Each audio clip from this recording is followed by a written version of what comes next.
এখনই গানের শিক্ষক বাতিল করে ধর্মীয় শিক্ষক নিশ্চিত করুন। আগে ছিল এটা সংশোধন করতে হবে পাঠ্যপুস্তক থেকে, এবং গানের শিক্ষক নিয়োগ দেওয়া যাবে না। উনি ওয়াদা করেছিলেন। আজ আমরা উপদেষ্টা আবরার সাহেবকে বলবো, ওহিদুদ্দিন মাহমুদ সাহেব যে ওয়াদা করেছিলেন শীর্ষ স্কলারদের সামনে, আপনি কোন সাহসে গানের শিক্ষক প্রথমকে নিয়োগ দিয়েছেন? এখনই গানের শিক্ষক বাতিল করে ধর্মীয় শিক্ষক নিশ্চিত করুন।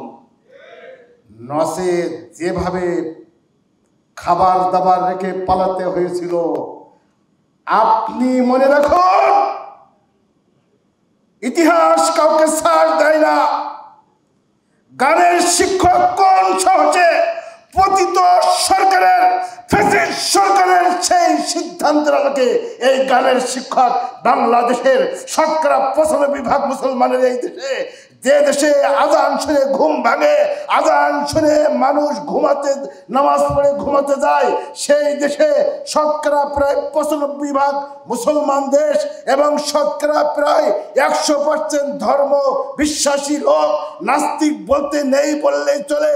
আমরা চাইছি ধর্মীয় শিক্ষক, শুধু ইসলামী শিক্ষক নয়, মুসলমানদের জন্য ইসলামী শিক্ষক এবং হিন্দুদের জন্য তাদের ধর্মীয় শিক্ষক দিতে হবে।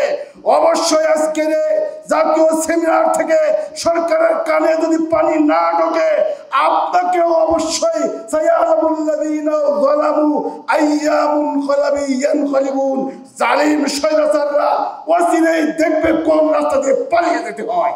এখনই ধর্মীয় শিক্ষক নিয়োগ দেওয়ার ব্যবস্থা করতে হবে। এবং বিশেষ করে সবার মনে আছে, একটু পিছিয়ে যদি যাই, 2007 সালে তত্ত্বাবধায়ক সরকার যখন কাজ করা শুরু করলো এই জাতি, তখন জীবিত ছিলেন জাতীয় মসজিদের খতিব আল্লামা ওবায়দুল হক রাহিমাহুল্লাহ, মাওলানা মহিউদ্দিন খান রাহিমাহুল্লাহ। ওনাদের নেতৃত্বে ইসলামী শিক্ষা রক্ষা জাতীয় কমিটি করে ওই সরকারের তৎকালীন আসলে উপদেষ্টা যারা আসে তাদের মাথায় একজন ভাই বলে গেলেন না, চিংড়ি মাছের মাথার মধ্যে থাকে পায়খানা, যে জন্য যত জোরে লাভ দেয় তত পিছনে আসে। সাময়িকের জন্য আপনারা মেহমান আসছেন আমাদের জাতির জন্য।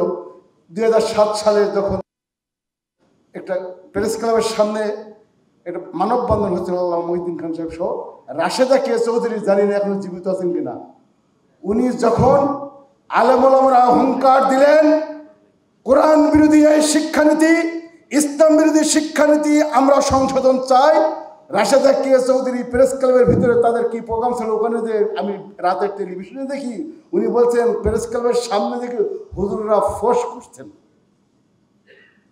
রাশেদা কে চৌধুরী যদি জীবিত থাকেন, আমি তাকে অনুরোধ করবো, আপনি এখনই তওবা করুন। আপনার নাম মুসলমান, আপনি কিভাবে কোরআন বিরোধী শিক্ষানীতি চাপিয়ে দিতে চেয়েছিলেন? ওই শিক্ষানীতি 2010 সালে এসে আবার আমাদের ঘাড়ে জোর করে চাপিয়ে দেওয়ার উদ্যোগ নিয়েছিল।